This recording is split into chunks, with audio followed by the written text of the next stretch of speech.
Pues muchas gracias por estar aquí acompañándonos. ¿Cuánto miedo puedes soportar, Malpica? Muy poquito. Muy poquito. Yo les quiero preguntar, ¿alguien de ustedes ya leyó alguno de los libros anteriores de esta serie de Toño Malpica? Mi familia, pero... Alguien que ande por acá. Pena. Lo que pasa es que mi misión, tal como decidí aceptarla, es platicar con Toño para presentar el último de los libros, El Destino y la Espada, pero resulta que esta es una serie de libros y El Destino y la Espada es el cuarto. Ah, mira, para eso sirve que sean gorditos, los libros se detienen. Fue lo que me pidieron. Está muy bien. Los gordos para que se paren solos. Está muy bien. También yo por eso me paro entonces. Te bastas a ti mismo.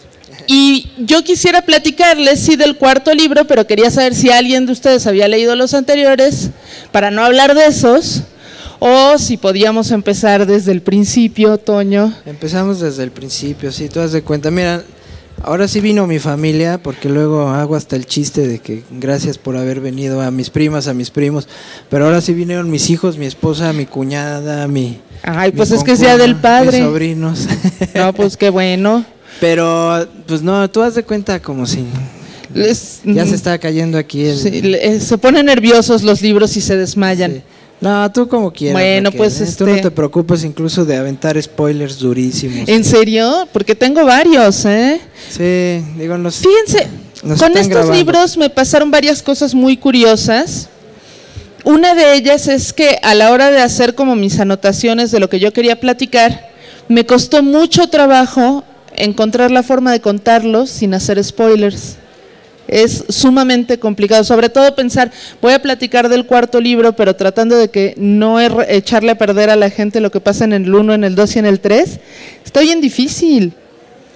Y eso es algo bueno. Sí, si te sirve el dato, cuando los presentó Alejandra Arévalo, amiga mutua, pues casi que nomás dijo, a mí me gustó, bye, ¿no? O sea, también sí. le dio como miedito. Claro que el libro estaba como más fresquecito, sí. Entonces como que le daba más miedo echar a perder. Pero ahorita pues yo creo que puedes hablar de lo que quieras, incluso mucho de los 3 anteriores, en fin. Ah, qué bueno. A mí me gustaría decir públicamente de una vez que invité a Raquel, porque pues la verdad es que la quiero y la admiro, gracias. Y la respeto, pero sobre todo porque además ella, además de buena escritora, es muy buena lectora de novelas de terror, ¿no? Sí. Incluso casi los zombies son casi como su obsesión, son casi como su especialidad literaria. Y aquí no hay zombies, pero bueno, yo sí como que quería un poco ese espaldarazo. La invité, pues casi seguro de que me iba a mandar al diablo, porque yo estaba seguro de que no habías leído ninguno, ¿no? Entonces, ya ves que hasta te puse el mensaje, pues se vale negarse porque hay muy poco tiempo. Y sí quiero agradecerte públicamente que hayas aceptado, de veras, lo estimo mucho, pero además se los echó los 4 libros en un mes. Sí, eso hizo. Bueno, no sé si el último lo terminaste. Sí, claro que sí, lo acabé antier. Wow. O sea, todavía tuve día y medio para ponerme a pensar al respecto. Bueno, fíjense, aprovechando eso que comenta Toño, creo que la primera trilogía o la primera serie de libros que yo me leí intensamente fue la del Señor de los Anillos. Tendría yo unos 13, 14 años, supongo, y me pasó esta situación que le ocurre a muchos lectores, que es gloriosa, que uno se mete tanto en el libro que no escucha lo que está hablando la gente alrededor, y que es hasta que tu mamá te dice que vayas por las tortillas, que uno brinca y se da cuenta de que no está en Rivendell, sino en la sala de su casa, y que ya le toca ir a comprar las tortillas, por ejemplo. Y la experiencia que tuve en ese entonces era de una serie de libros que tenía mucho tiempo de estar terminada, que tenía muchos lectores ya. Me tocó la suerte de que todavía no había internet, así que no hubo spoilers, fue lectura solitaria, pero que pude comprar los 3 tomos juntos y leerlos a mi aire, sin tener que esperar meses, como me va a pasar ahora, para leer el 5.º de estos.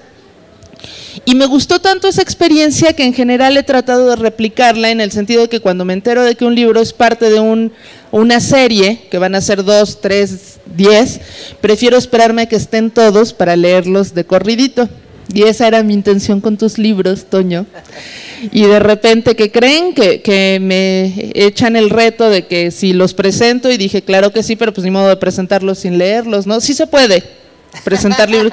Yo he visto gente que lo hace, pero a mí me parece de muy mal gusto y un poco así de, y dinos, este libro de cuentos tuyos, Toño, sí, ¿de qué trata? Sí. Y dices, no son cuentos, es novela, ¿no? Sí. Seguro les ha tocado haber visto una presentación así.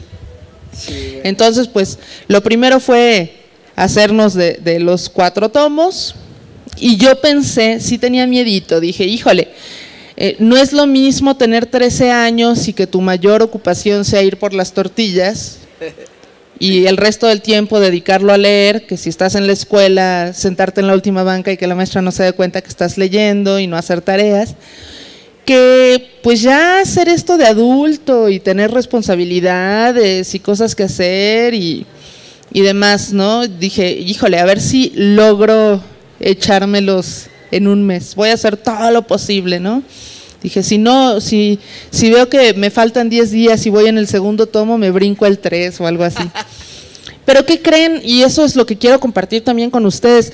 Para nada fue necesario, y con todo y mis compromisos de persona adulta que tiene que ir a una oficina y todavía ir por las tortillas de vez en cuando y demás, el primero de los libros me lo eché en 3 días, yo creo.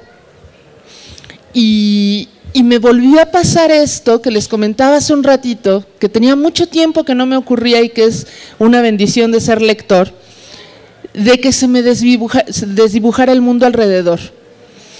Y me pasó una cosa bien curiosa, me llevaba yo los libros a la oficina y decía, ok, en horas de trabajo no voy a leer. Pero en lo que abría mi correo electrónico decía, bueno, nada más tantito.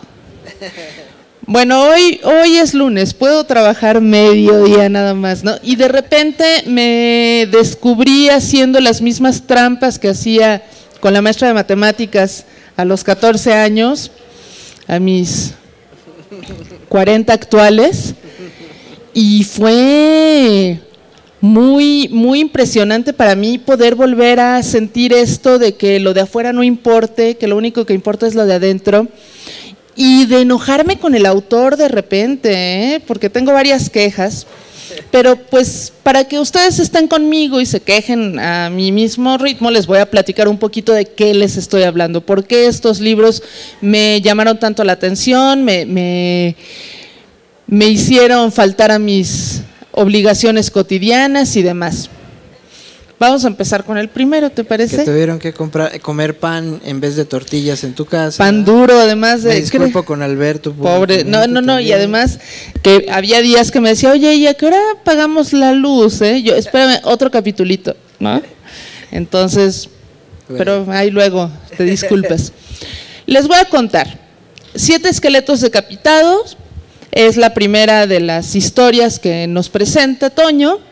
Tenemos a un héroe que no es héroe, que es completamente inusual. Es un chavo adolescente, preadolescente diría yo, ¿no? Que está apenas en la secundaria, que le gusta el heavy metal, que toca la batería como su principal pasión, que chatea como todos los chavos, que baja música pirata de internet como debe ser, y que de repente se le echan encima un montón de cosas. Por una parte, en su ciudad, que es nuestra ciudad, que es una de las cosas que me encanta, que uno puede reconocer ambientes, ¿no? Algunos de los paisajes urbanos dices, yo he pasado por ahí, mira, es por este lado, que eso es muy bonito. Pero aparte de eso, está este chavo en su ciudad, resulta que hay un asesino serial de niños, adolescentes. Y resulta que por azares del destino, nuestro protagonista, que se llama Sergio Mendoza, es un buenazo para la observación, es una especie de Ellery Queen moderno, con ver una vez las cosas puede detectar cuánta gente hay, de qué color está vestida, si traen bigote de chocomil, que entonces quiere decir que desayunaron en el restaurante de acá el Día del Padre. No, de veras es un portento de chavito, pero no tiene superpoderes, nada más es ese, ¿no? Y bueno, resulta que empiezan a matar niños ahí en su ciudad, y por azares del destino resulta que él le puede ayudar al policía encargado del caso a resolverlo. La primera mención al respecto, yo dije, ay, sí, ahora resulta que la policía mexicana va a usar un chavito y que le van a dar permiso. Y Toño como que estaba leyendo por encima de mi hombro y escribía velozmente las siguientes páginas para poner que el jefe del detective decía justamente lo mismo que yo me había quejado. No, Guillén, ¿cómo vamos a usar a un chavito? ¿Qué va a decir de nosotros la prensa? Y así tenemos a este niño que su único gran poder es el de la observación y la deducción. Bueno, ya quisiera yo tener ese poder. Y ayuda al policía, al teniente Guillén, a resolver este caso. Y hasta aquí podríamos decir que es una historia tipo pues, Sherlock Holmes, ¿no? Pero al mismo tiempo se empieza a entrelazar una historia sobrenatural. Sergio, encima de todo, empieza a chatear con un personaje que no sabemos si es bueno o malo, aunque parece malo, que es medio bully, pero que aunque está a través del chat, al mismo tiempo parece que está metido en su casa porque sabe qué trae puesto Sergio, dónde está sentado, qué ventanas de internet tiene abiertas. Entonces la atmósfera se vuelve muy opresiva para el personaje y cuando uno se da cuenta como lector, ya también para uno se volvió muy opresiva la atmósfera. Y luego cuando descubrimos cómo es que chatea este personaje que se llama Farkas, no, bueno, eso no se los voy a contar para que lo lean, pero es verdaderamente de esas escenas que te vuelan la cabeza y dices, wow, no me lo esperaba, y eso es bueno. Entonces tenemos una historia de deducción completamente racional, donde hay pistas que supongo que los lectores más cuidadosos podrán ir siguiendo e ir descubriendo con el protagonista. Yo soy de las menos deductoras, así que me espero a que el autor nos diga cómo lo resolvió. Y al mismo tiempo la otra trama, la sobrenatural, donde resulta que este chavo puede ver a los demonios que hay alrededor, que para el resto de la gente son solo gente, a lo mejor el vecino mala onda que pone reggaetón a las 3 de la mañana, a lo mejor la maestra amargada que reprueba a todos sus alumnos, y descubrimos con él que detrás de muchas muestras de ruindad, de mala onda, lo que hay es gente convertida o a punto de convertirse en demonios, y que encima de todo a él como que lo huelen, ¿no? Él es como un magneto para los demonios. Y bueno, a partir de aquí la historia se vuelve de veras de no querer detenerse uno, porque quiere saber cómo se resuelve el asunto de los niños decapitados, quiere saber cómo va a lidiar este chavito con lo de los demonios, quiere uno saber. Porque hay otra cosa, como paréntesis, si se acuerdan de Harry Potter, también es un niño que tiene un don, es un elegido, y que le dicen, oh, tú eres el elegido, y él dice, bien. El personaje de Toño, Sergio Mendoza, nunca acepta de buen grado lo de ser el elegido. Dice, yo lo que quiero es ser normal, quiero chatear con mis amigos, quiero que me acose mi vecina que está enamorada de mí. Bueno, eso no quiere, pero eso le pasa. Quiero vivir la vida de un adolescente, no me interesa ser un héroe, ni pelear con demonios, ni vivir en un mundo maravilloso. Devuélvanme mi cotidianidad. Y eso es bien padre, porque como que de repente otros libros nos venden la idea de que sería, padrísimo de repente ser únicos, especiales y mágicos, y no se detienen a reflexionar en cómo le afectaría eso a nuestra vida cotidiana. ¿Qué pasaría con tus amigos? ¿Si te seguirían hablando o no? ¿Qué pasa con la escuela? Entonces, pues ese fue 7 esqueletos decapitados, que además cuando ya estaba yo casi terminando decía, pero aquí hay una cosa que Toño me debe de explicar, y al final la explica, ¿no? Algo con respecto a los cadáveres decapitados. Dije, bueno, ok, Toño, te perdono. Y entonces me pasé al segundo libro, que es Nocturno Belfegor, y luego me pasé al tercero, y luego me pasé al cuarto, porque creo que si se los cuento todos así, se nos va a ir el tiempo, y más bien quiero que tú nos platiques. Pero antes de que nos platiques, les voy a explicar qué quiero que Toño nos platique. Que una cosa que me encantó al llegar al cuarto es que el personaje sigue siendo el mismo. No sientes que se convierta en otra cosa, no se convierte en rockstar, no pierde el sentido del humor que tiene, no dejan de gustarle las cosas que le gustan, aunque tenga que renunciar a algunas de repente. Y al mismo tiempo sí cambia, ya no tiene 12, 13 años, ya es un adolescente mayorcito. Las cosas que ha vivido y que ha visto lo han ido vapuleando y se ha vuelto más reflexivo, más melancólico, podríamos decir. Entonces sí se siente como lector que uno va acompañando al personaje en su proceso de vida. Y uno sentiría que Toño los escribió en 15 minutos, porque no se le olvida al final lo que puso al principio y el personaje sigue siendo más o menos el mismo. Pero me imagino que sí te tardaste más de 15 minutos, ¿no? Entonces, yo querría preguntarte primero, si cuando empezaste a escribir el primero ya sabías que iban a ser 5, que nos falta uno todavía, espero, ¿nada más 5 o va a haber más? Nada más 5. 5.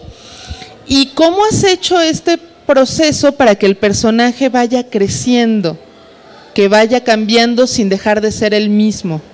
A ver, empiezo con esas preguntas y ya lo que sigue va a ser puro preguntarle a Toño, porque ya vieron que yo soy bien chorera.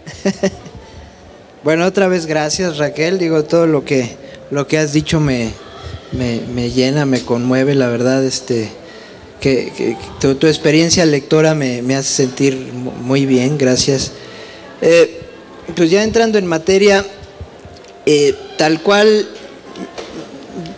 yo creo que Sergio Mendoza es uno de esos personajes que casi se conforman a sí mismos, ¿no? O sea, diría yo, modestia aparte, que de pronto sí hay personajes, a lo mejor tú ya también lo habrás sentido con alguno de tus personajes, que casi tú nada más interviniste en su creación como si alguien te dictara, ¿no? Lo que tiene que llevar, etcétera, puesto, quién es, porque se te escapa, ¿no? O sea, literalmente se te van de las manos y empiezan a actuar por su cuenta, ¿no? Entonces, Sergio, yo creo que justo fue lo que me pasó cuando estaba escribiendo el primero, que por supuesto yo cuando estaba pensando en toda esta mitología de los héroes y los demonios, sentí en ese momento que tenía que dar para más, ¿no? Que no podía hablar de un libro de los héroes y de gente como Farcas y los héroes y los demonios y acotarlo nada más un libro. Por eso fue que yo pedí permiso en la editorial de extenderme. Y sí tendría que decirte que cuando me dijeron que sí, pensé en la historia y dije, esto lo cierro en 5, ¿no? En 5 volúmenes, y ellos me aceptaron el chistecito y bueno, ahí vamos, ¿no? Creo que ya con el quinto ya lo cerraremos, eso sí, promesa solemne, ¿no? De que hasta el quinto llegamos. Pero mi punto es que cuando traté, me refiero de que hice un tratamiento de Sergio, de Guillén, etcétera. Hay personajes que te demandan una vida más larga, ¿no? Uh-huh. Y entonces yo dije, sí tiene que ir más para adelante. Incluso hasta pensé, si la editorial no me echa la mano con eso, pues lo tendré que resolver yo solo, de alguna otra manera, ¿no? Entonces, sí, quedó como bien conformadito Sergio, al grado de que yo también, en todas las cosas terribles que le han pasado a lo largo de los 4 libros, de pronto yo quisiera traicionar su esencia, ¿no? Y que, como dices, ya de pronto se pusiera la capa y el antifaz y salía volando, y no puedo porque él mismo no es así, ¿no? Entonces, justo por eso es que llegó, yo creo, también conformado al cuarto, que como dices, o sea, tal cual lo hiciste ver, va cambiando en otros sentidos, ¿no? Pero muy en el interior él sigue siendo el mismo, ¿no? Incluso como cierra el cuarto te das cuenta de que él en realidad siempre quiso más esa cotidianidad, como dices, ¿no? Y que es muy difícil, no solo en los héroes que nos pintan la fantasía, sino en los propios héroes en los que crees en la vida real, ¿no? O sea, los que hacen las revoluciones y que de pronto cuando tú juras que ya deberían de decir a la manera de Morelos, por ejemplo, ahí está la silla, que otro la ocupe, yo lo único que hice fue como hacer mi chamba. No, todos llegan y se sientan en la silla y pierden la cabeza y no es así como tú ves a tus propios héroes, ¿no? Otro que a mí me gusta mucho es Francisco Villa, justo por eso, ¿no? Porque él decía, no, yo soy un lerdo, ¿no? O sea, yo no puedo aspirar a eso, pero hay gente como que sí, ¿no? Y en general los héroes tendrían que ser así, ¿no? No sé, y creo que eso es lo que de pronto ha funcionado con Sergio. Hay no sé qué palabra usar, porque iba a decir una cosa, pero eso no define nada. Pero bueno, una característica que me gusta mucho de los 4 libros es que tanto los héroes como los demonios tienen muchas características humanas y te sales de lo que normalmente estamos acostumbrados a ver como un héroe o como un villano de libro, ¿no? Ojo, sin que los villanos sean blandengues o bonitos. Yo ya tengo miedo de ver cuál va a ser el del 5º tomo, porque en el 4º hay una araña gigante. No estoy haciendo spoilers, ¿verdad? No creo. Una araña gigante que a mí me dio así verdaderamente espanto, terror y mucha impotencia, así de, no puede ser.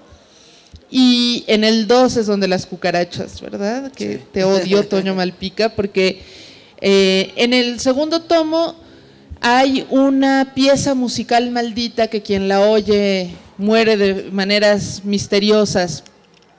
Y estoy viendo cómo no hacer spoiler. Pero el chiste es que Sergio la escucha y la forma en que la amenaza mortal se pende sobre él tiene que ver con cucarachas. Sí, creo que sí, no estoy revelando mucho. Está bien. Y cucarachas grandotas y de las que vuelan torpemente y que te pegan en la cara. Y yo Toño, no, seguía leyendo y no podía parar de leer, y al mismo tiempo, no sé si les ha pasado esto de tener mimiquis, que empieza uno a darle comezón por pensar en los insectos. Y luego un día saliendo de la casa, a la hora de quitar el tubo de mi estacionamiento, sale una silla. No, yo no lo escuché, porque entonces los monstruos que nos regala Toño Malpica son terribles, espantosos, y dan miedo, asco, comezón, lo que según las aficiones de cada uno de nosotros, pero al mismo tiempo tienen debilidades muy humanas. Algunos son muy vanidosos, otros son petulantes, y sus propias debilidades humanas son lo que los pierde de repente, ¿no? Entonces, y al mismo tiempo están los héroes, que ninguno es como Superman. Cuando lleguen ustedes al tomo 3 y se encuentren a un personaje que le dicen el Rojo, lo van a amar como lo amé yo, y espero que vuelva a salir alguna vez. ¿No? Sí, es en el 3 donde sale. No, es en el 4 ya. Entonces el 4 se me hizo el más sí, claro, sí. Que además es donde pasan un montón de cosas, oye, no sé cómo decirlo, porque hay además un como cronista deportivo que va narrando las aventuras, pero al mismo tiempo es un fantasma y las narra por internet en una app. Es un viajezote. Entonces, la pregunta aquí sería, ¿en qué te basas para crear tus monstruos, para combinar características que no son muy familiares en la modernidad, digamos, en la época actual, pero que también tienen resonancias con los monstruos de la tradición clásica, y que de repente mencionas monstruos como las lamias, pero también como Gorgona, pero también como los nazis? ¿Qué onda ahí con tu genealogía monstruosa. Bueno, una de las semillas más fáciles de identificar cuando yo me puse a pensar en toda esta mitología es que alguna vez a mí mi mamá me consoló, ¿no? Porque todos los niños tenemos miedo a los monstruos, ¿no? En algún momento, pero tus padres suelen consolarte, yo lo sigo haciendo, diciéndote que esas cosas no existen. Entonces mi mamá, yo me acuerdo que me decía, los monstruos no existen, lo cual es muy bueno, pero eso significa también que los superhéroes no existen, ¿no? O sea, como diciendo, tanto lo bueno como lo malo no existe, y entonces tú tienes que aprender a jugar con eso, ¿no? Aprender a jugar con que la fantasía tiene mucho de bueno, pero o más bien como que la fantasía en general es bondadosa, ¿no? Incluso cuando te presenta monstruos, porque tú sabes que es fantasía, ¿no? Entonces, yo me acuerdo que sí dije, pues sí, hay algo ahí de terrible de saber que okay, no, igual no viene Drácula a visitarte en la noche, pero tampoco va a haber nadie que te rescate, ¿no? Entonces, mucho de lo que partí yo para esto fue, bueno, ¿qué tal que si hubiera monstruos, ¿no? Con esa cuestión terrible de la transformación humana, ¿no? Porque probablemente es el superpoder más, o el único superpoder que tienen los demonios en esta saga, ¿no? Que todos pueden jugar con la transformación demoníaca, ¿no? En el momento en que tú te identificas como demonio, puedes ser quien sea, ¿no? Un hombre lobo, un vampiro, etcétera, ¿no? Entonces dije, ¿qué tal que eso sí, pero lo otro no? Los superhéroes no existen, o sea, somos los seres humanos los que tenemos que lidiar con eso, ¿no? Pero existe esta facultad, ¿no? De acabar con un demonio dependiendo de lo que estés hecho, ¿no? Al interior. Porque a lo mejor lo más fácil hubiera sido, pues, ángeles contra demonios y nosotros a la mitad viendo, ¿no? Comiendo palomitas. Yo dije, bueno, que verdaderamente fuera la fuerza del ser humano la que venciera al demonio, ¿no? Entonces de pronto estás como desolado, ¿no?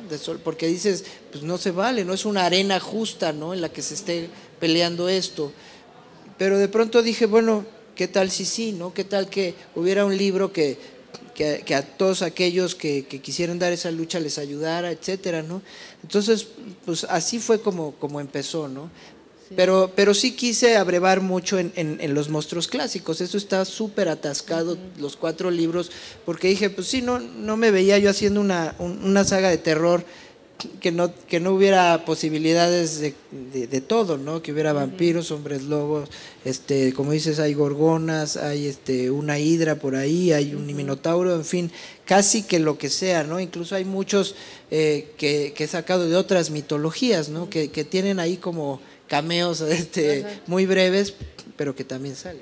Pero además de todo, una característica que sí está presente en los 4 libros es que nada es lo que uno cree que va a ser, nada es lo que parece, ¿no? Porque además de todo, sí hay un libro de los héroes, que no había mencionado yo, que es como la guía para que se pueda enfrentar a los demonios, pero para empezar, en el primer tomo Sergio no lo quiere leer, o sea, tiene la guía para el examen, pero no la lee, ¿no? Y después resulta que si lees la guía, puedes asesorar a un héroe, pero no ser un héroe, porque los héroes deben estar inocentes ante… Probablemente si supieran lo que tienen que enfrentar, les daría mucho miedo y no querrían hacerlo, ¿no? Entonces, que en la ceguera están mejor. Entonces, encima de que es una arena injusta, tienen que hacer equipo un héroe con un mediador, que sería quien conoce el libro y que puede detectar a los demonios y decirle al otro, oye, mira, ese muchacho de allá es, sí. Dale la patada, ¿no? Sí. Se las pones bien complicadas. Sí, pero fíjate que tiene que ver, y de pronto sí, yo he llegado al punto de decir, estoy abandonado muchas posturas clásicas, ¿no? Y a lo mejor hasta es correr ese riesgo de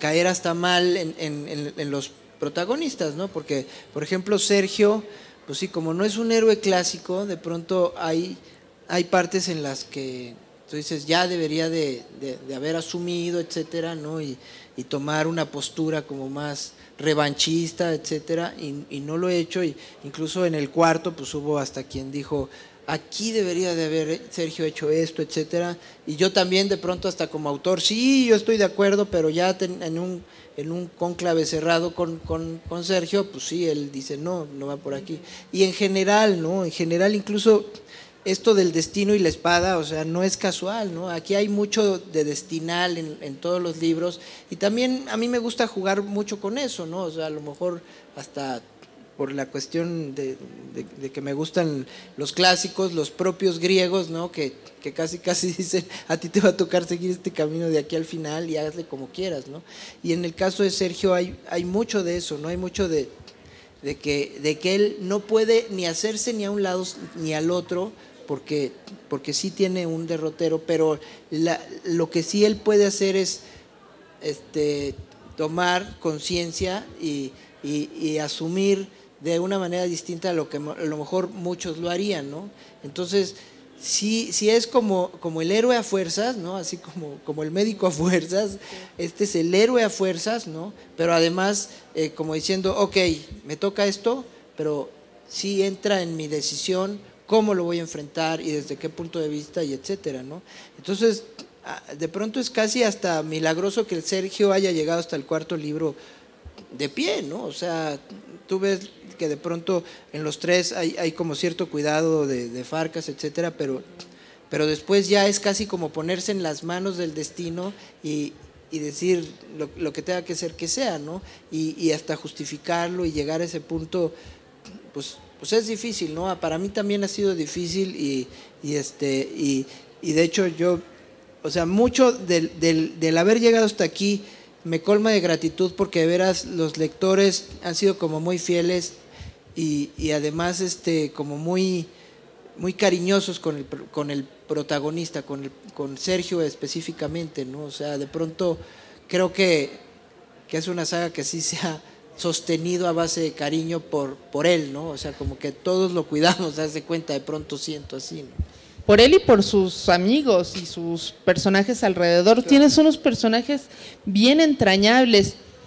Otra pregunta que a mí me surge, con mucha frecuencia se dice, la literatura juvenil, qué ñoña, es para niños, es evasión, es bien fácil de hacer y bien fácil de leer.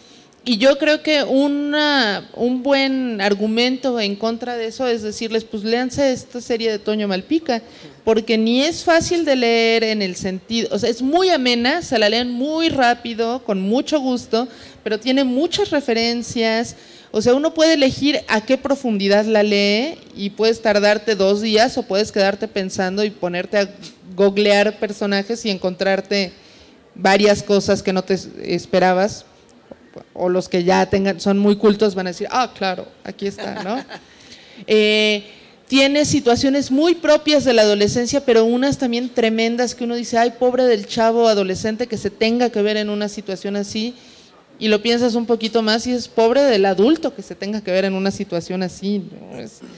Tiene momentos de tomas de decisiones que requieren de cierto nivel ético del personaje, ¿no? Y que uno dice, yo qué haría en esa situación, ¿sería capaz de actuar como él o más bien me iría por el caminito fácil, por ejemplo, ¿no? Entonces me parece que reviertes muchos de los clichés que hay sobre la literatura juvenil. ¿Esto lo hiciste a propósito o así salió? No, digo, una de las guías que yo sigo personales para escribir para jóvenes es que tiene que ser un libro que a mí me gustara leer como adulto, ¿no? Entonces, de pronto ahí es en donde ya no eres tan concesivo, ¿no? Pero también es justo decir que tuve buen coacheo, ¿no?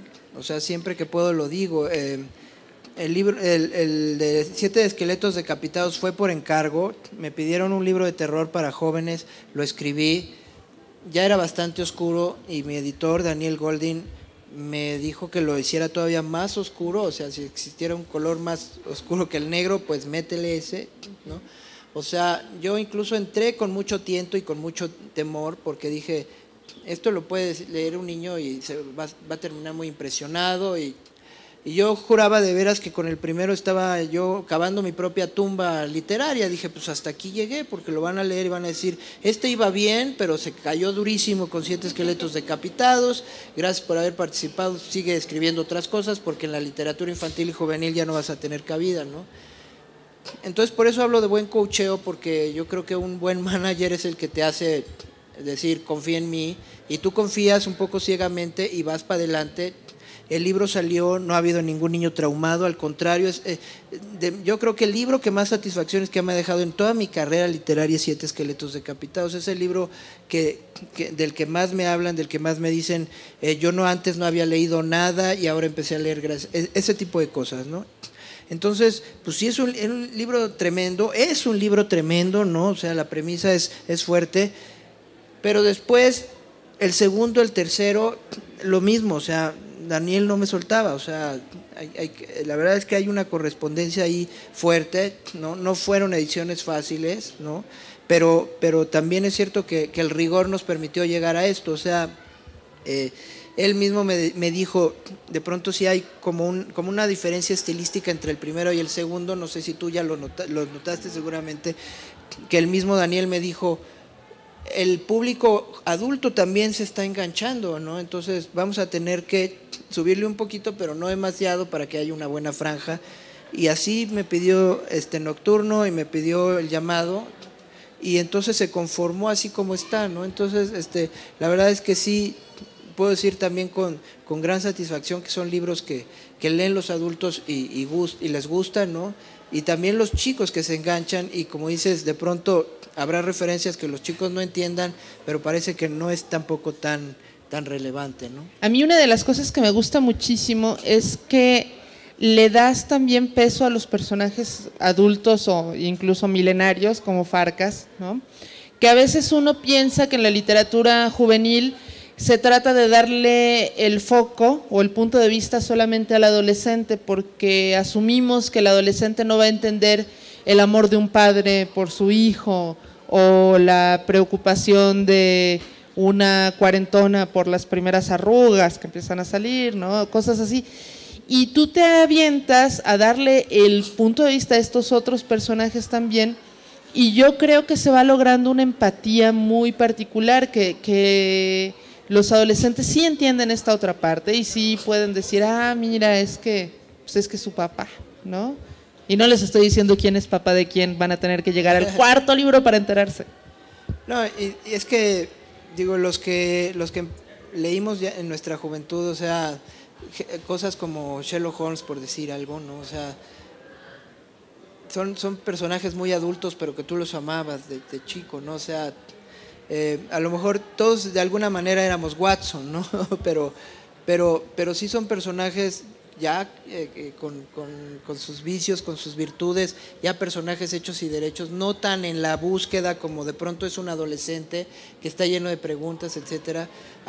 Yo creo mucho en esa literatura, creo en la literatura de personajes adultos para jóvenes, ¿no? O sea, así nos hicimos, seguramente tú también, ¿no? Con Salgari, con H.G. Wells, con Julio Verne, ¿no? Que de pronto pues tú no te importaba, de hecho fue un redescubrimiento posterior, creo, ¿no? Los personajes más adolescentes con los que hacías una transferencia, una comunicación más instantánea, ¿no? Yo no tenía problemas en leer personajes adultos, te digo, y eso es como así mi literatura para jóvenes, le apuesto mucho a eso, ¿no? Que sea contada en tercera persona y que sean personajes de cualquier edad, no necesariamente la literatura juvenil tiene que ser contada en primera persona por un chavo de 15, ¿no? O una chava de 15, ¿no? Yo creo que esto funciona, ¿no? Como nos funcionó a ti y a mí cuando que no había eso, ¿no? Sí, que es bien padre leer un personaje que se parezca mucho a uno, pero también es muy emocionante tener la oportunidad de meterte en la mente de alguien completamente distinto a ti. Y si el autor lo sabe hacer de forma verosímil, sí sientes que te estás metiendo en la mente del personaje, ¿no? Y de pronto uno sabe cómo piensa un vampiro, o cómo piensa un hombre lobo, o o se queda pensando, híjole, me metí en su mente y no del todo porque todavía no entiendo por qué está haciendo estas cosas. Y creo que eso es uno de los grandes valores de la serie. Les iba a decir, si alguien tiene alguna pregunta para Toño, también tenemos espacio para que ustedes le pregunten, con toda confianza, nada más ahí nos levantan la manita y les pasamos el micrófono, porque pues yo sé que normalmente no tiene uno acceso al autor para hacerle sus preguntas, reclamos y demás. Mira, pues si ya hay, viene de ahí. Sí, porque allá nos quedan nada más 15 minutos. Sí, exacto, entonces es buen momento. Sí. Si no, le prestamos uno de no, los pero de acá. Sí tiene. ¿Sí? No lo dije antes porque luego pasa que uno dice, bueno, y si tienen alguna pregunta y no tienen, y lo corren a uno, ¿no? Entonces, sí, exacto. Pero ahora sí tenemos. Muy buen momento para eso de las preguntas, yo creo. Y reclámenle todo. Sí, también se valen reclamos. Bueno, sí. Reclamos se valen. Perfecto, sí. Empecemos con la lista. No, he notado muchos de tus libros que he leído, tienen una estructura en la que, para empezar, siempre se está buscando algo. Y entonces van estos personajes o este personaje en búsqueda de ese algo y va teniendo aventuras una tras de otra y es muy emocionante. Y al final hay una catarsis impresionante que más de una vez me ha hecho llorar, tengo que admitirlo. Por ejemplo, en La Máquina lloré muchísimo. Y al final siempre está esta catarsis, a excepción del Pequeño Rey, que ahí sí la catarsis está en medio y ya después baja un poquito el ritmo. Y pero igual lloré, ¿no?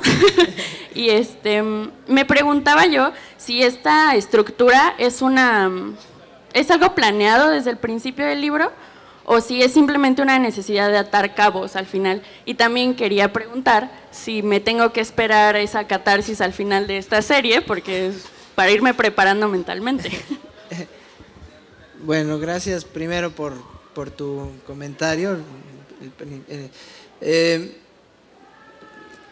Bueno, ¿no has leído ninguno de estos? ¿No?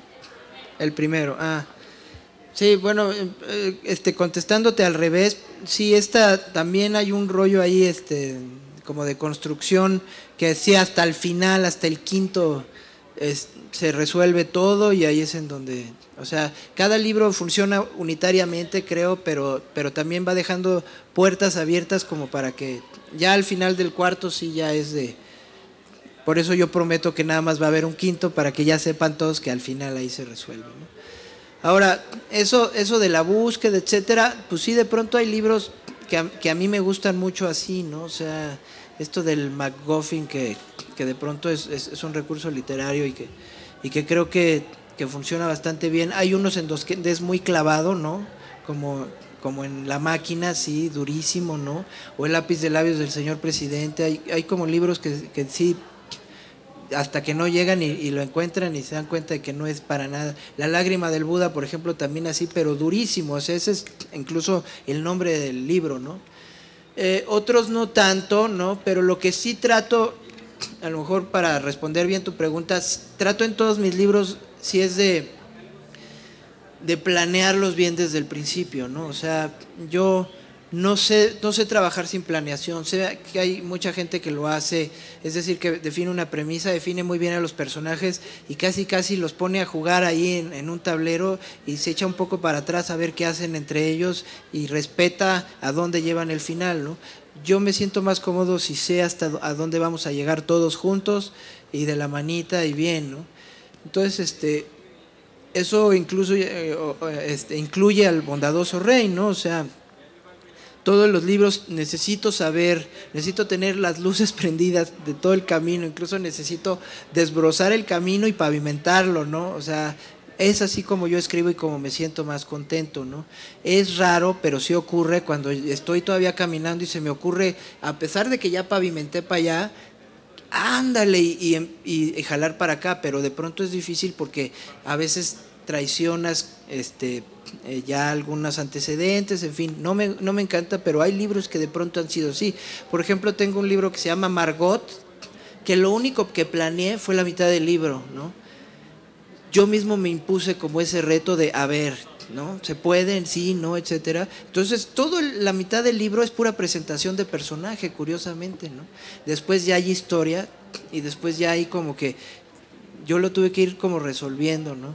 Pero sí fue así como una aventura de esas, un poco como entrar también a una casa de sustos, ¿no? Que no sabes lo que va a pasar, pero que todo está bien, ¿no? A fin de cuentas, pues sí te digo, todo obedece a una planeación. El del bondadoso rey se supone que iba a ser una novela infantil chiquita y terminé renunciando a todo, o sea, desmantelando todo para llevarlo a esto que a mi juicio quedó muy bien, ¿no? O sea, yo siento que esa mancuerna que hice con Valeria era lo que necesitaba una historia como esa, ¿no? No necesitaba más, hubiera podido contar eso mismo en 150 páginas y creo que no hubiera sido lo que al final fue, ¿no? Gracias a ti. Acá hay otra pregunta. Sí. Hola Toño, hola Raquel. Hola. Si eres padre, Toño, pues feliz día también. Sí, gracias, igualmente, si tú también. Yo te soy honesto, no he leído ninguna de tus obras. Me declaro adolescente en literario en esta etapa de mi vida, tengo casi 50. Y en el camino he estado experimentando ciertas obras. Una de ellas me llevó a ti desde el evento de hace 2 semanas en la CNC y no te alcancé, pero bueno. Te sigo por Facebook y me impresionó una reseña que te hicieron de un libro muy bonita, un papá, de donde no conozco nada, me parece que es tu libro. Sí. Y desde ahí he tratado de conseguir el libro y no lo he conseguido. Okay. Hoy que sabía que te presentabas aquí, yo ya tenía planeado olvidarme de ser papá hoy y venir hoy a tener qué caray. esta tertulia.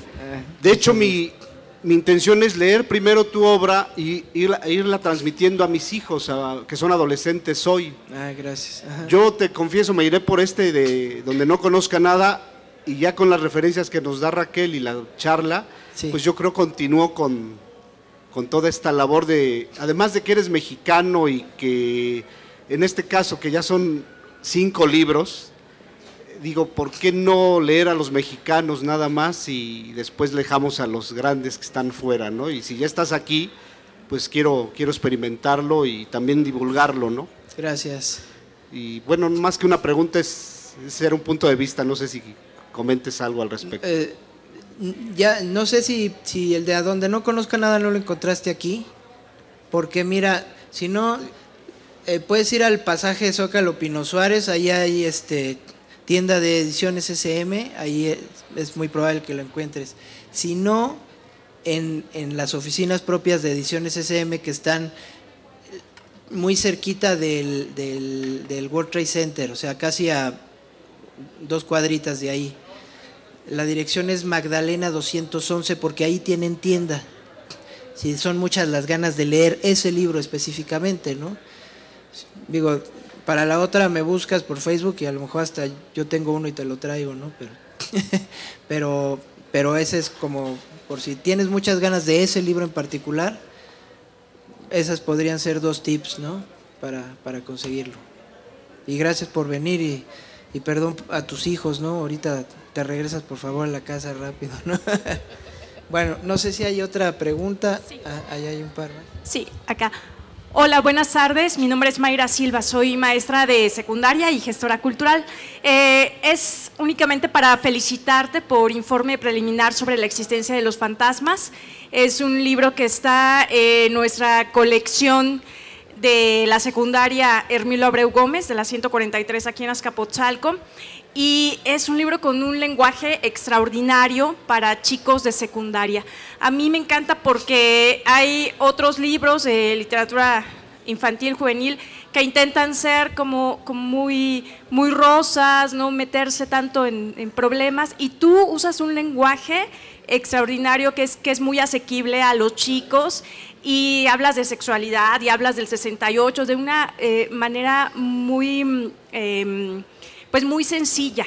Entonces, pues felicitarte por ese libro. Pues, gracias. Pues gracias por el comentario. Yo, de hecho, yo no hablo así, el que habla es el Gugu, ¿no? Hay que darle las gracias al Gugu. Pero sí te diría, como comentario al calce, que para ese libro yo me sentaba con mi ahijado, que en ese entonces tenía 14 años. Incluso no sé si la dedicatoria de ese libro dice para Diego, que alguna vez tuvo 14, ahorita tiene 21, y para mi hijo Bruno, que algún día tendrá 14, ¿no? Entonces yo me sentaba con él y le preguntaba muchas cosas, ¿no? Para tratar de conseguir al personaje del Gugu, ¿no? Curiosamente, cuando me senté a platicar con él, él tenía encima una espada de Damocles muy similar a la del Gugu. Él le habían negado la reinscripción a tercero por razones muy parecidas, ¿no? Que después pudo conseguir reinscribirse a tercero, ¿no? Él estaba en segundo de secundaria y pasando por lo mismo, entonces yo por eso lo plasmé un poquito ahí, ¿no? Pero gracias por adoptar el libro en tu escuela y bueno, pues gracias por el comentario. Gracias, buenas tardes. Hablando en este entorno, quizá quisiera salir un poquito del tema del libro. Todo esto que estamos aprendiendo creo que es de beneficio para todos, para los que leemos, para los que no leemos, pero yo quisiera hacerles a ustedes una sugerencia, a ambos.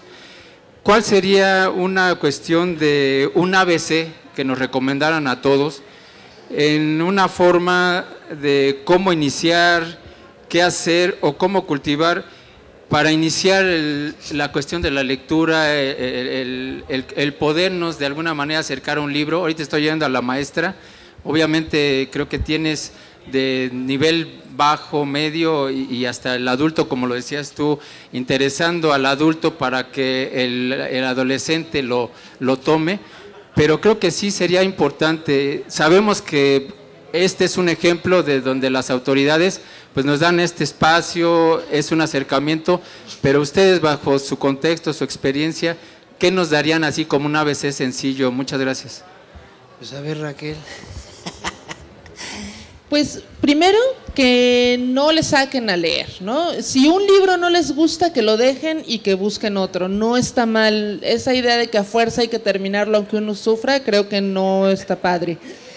Yo creo que se vale buscar libros que tengan que ver con lo que ya de por sí nos interesa. Si por ejemplo te gusta el fútbol, pues hay libros que son cuentos de fútbol o que hablan de un equipo de fútbol, y a lo mejor empezar por ahí es más fácil que querer empezar con un tema que no nos atrae para nada, ¿no? A lo mejor ya después te vas yendo a otros temas que no sabías que te gustaban o que les empiezas a investigar.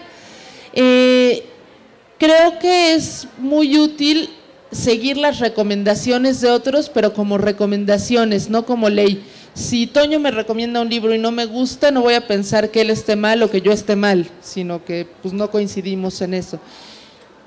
Esas serían como mis básicas, que se acerquen a ver qué promueven las editoriales, qué libros están en las ferias, porque a veces el libro menos difundido es el que a ti te encanta y se vuelve un clásico para ti, aunque para nadie más lo sea. Y el libro más vendido y el que está en todos los espectaculares, a ti no te dice nada. Entonces, pues darse chance también de eso, de la prueba y el error para experimentar. Y bueno, yo más que un ABC, lo que diría es, en defensa de la literatura infantil y juvenil, de veras no es nada más literatura para niños. Yo mismo, Raquel, lo sé, Alberto aquí presente, leemos libros para niños y jóvenes porque de veras tienen cosas que decirnos y de pronto sí son libros como un poco más accesibles. Entonces, si tú no lees nada, sí le diría a cualquier adulto, si no lees nada y tomas un libro para niños, probablemente lo sientas como un poquito más cercano y de veras te va a decir muchas cosas. O sea, hay muy buena literatura infantil y juvenil que le habla a cualquier persona, ¿no? De hecho, la definición de literatura infantil que a mí más me gusta es esta: es aquella literatura que también gusta a los niños. Entonces, eso significa que los adultos ya estamos encantados con ello y que además los niños ya nos dieron la aprobación, ¿no? Entonces, acérquense a los libros para niños, de veras no le tengan miedo, incluso abrirlos en el metro o en donde anden, no se van a ver mal, nadie les va a decir, ay mira, se siente Chabelo. No, o sea, de veras hay muchos, y sobre todo libros álbum, hay libros álbum preciosos, ¿no? Que tienen muchas cosas que decir a los grandes también. Y por último, ¿no? Yo creo porque ya nos tenemos que ir. Bueno, sí se escucha. Buenas tardes, señor Malpica. Nosotros dos somos hermanos, nos gustaría hacerle preguntas. La verdad, hemos leído la saga del Libro de los Héroes. Bueno, yo en especial estoy muy entusiasmada con la saga. Me gustaría darle la palabra primero a mi hermano porque su pregunta es muy concisa y después que me permita preguntarle algo más. Gracias. Bueno, lo que ha sido mi experiencia con la saga ha sido muy placentera, salvo quizás un poco el comienzo, eso lo reconozco, no fui muy fan del primero de todos los libros. De hecho, lo comencé a leer más que nada por recomendación de ella, pero lo continué leyendo más que nada por el mundo que plantea de héroes. La relación simbiótica entre mediador y héroe es algo que a mí me gustó mucho y es lo que me motivó finalmente a continuarla leyendo. Y algo que me encanta de este mundo es que se siente muy completo en cuestión de que el héroe, a través de ensayo y error, conoció las debilidades o se enseñó a sí mismo a conocer las debilidades de demonios. Y algo que me dejó una espinita clavada en el cuarto es que hay un demonio que usted no revela el método para aniquilarle y de todos los otros sí. Entonces a mí me deja muy intrigado conocerlo y me gustaría saber si en algún momento se nos va a contar cómo se aniquila ese demonio, porque insisto, esta sensación de es muy completo este mundo me gusta mucho. Sí, la promesa es que todo se cierra en el quinto, ¿no? Todo al final tiene que cerrar perfectamente. Entonces sí, es deliberado, ¿no? Todas esas preguntas sin respuesta tendrán su respuesta en el quinto. Y sí, pues hay cuestiones por las que de pronto hasta hay que pedir un poquito de disculpa porque sí se quedan como a la mitad, pero como verás, pues también hay muchas interrogantes que han poquito a poco han alcanzado su... Entonces sí, creo saber qué demonio hablas y sí habrá un momento, ¿no? Pues, y gracias por leerme, ¿no? Y no sé si sigues tú, ¿verdad? ¿Todavía tenemos tiempo? O... No, sí. ¿Sí? Ok, gracias. Más que nada, lo conocí por eventualidad, debo reconocerlo. Afortunadamente no encontré muchas referencias del primer libro. Lo que me llamó la atención fue el título y la portada original en pasta negra, de hecho, que es raro. Sí. Porque me gusta mucho la literatura de terror. Y una vez que me adentré al mundo, debo confesarlo, fue una revelación total, porque de la experiencia que llevo en literatura de terror, es el primer autor mexicano que me causa esta satisfacción y que me causa esta impresión de no puedo soltar el libro y necesito saber qué pasa adelante. El mundo que construyó es, wow, maravilloso. Yo creo que hay demasiados sentimientos en todos los personajes que usted pone. El teniente Guillén, Dios mío, tengo tanto cariño por ese personaje. Y básicamente mi pregunta sería, primero agradecerle por crear estos libros. La verdad, concordando con algunas de sus entrevistas que he seguido, me gustaría ver alguno de estos libros en cine, pero a la vez no quisiera verlos en cine porque nuestro cine no es tan bueno, hay que reconocerlo. Y el material que usted propone es demasiado bueno como para representarlo. Gracias. Lo que me gustaría saber es, desde el primer libro usted parte de una premisa que se genera conociendo el mundo alemán, que es el Heldenbuch. Fue una gratitud para mí porque soy estudiante de alemán, entonces encontrar esa parte en un libro fue grato. Lo que me gustaría saber es cómo usted creó esa relación con la mitología germana, en qué momento nace ese interés entre Antonio Malpica con el mundo de la mitología alemana.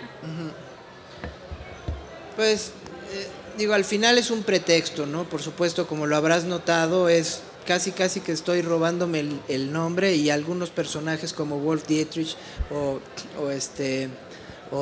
Teodorico, Doacro, son pretextos, ¿no? Por supuesto. si necesitas saber exactamente de dónde, bueno, yo soy muy fan de Borges y Borges tiene incluso tratados sobre literatura germánica, ¿no? Entonces, pues de ahí una vez me acuerdo que dije, ay, esto está padre, esta mitología, ¿no? Del héroe, ¿no? Que es criado entre lobos, ¿no? Que es Wolf Dietrich, ¿no? Y que tiene que servir a un señor, ¿no? Entonces, de ahí partió, ¿no? Pero al final de cuentas ya hay muy poca correspondencia de un libro de los héroes con el otro. Pero bueno, de ahí surgió, ¿no? De ahí surgió. Y pues gracias por leerme, gracias a ambos hermanos. También la literatura une a la familia, ¿no? Felicidades a su papá. Y viva México aunque pierda, gracias. Muchísimas gracias a los lectores, porque de verdad es un placer escuchar tal cantidad de lectores.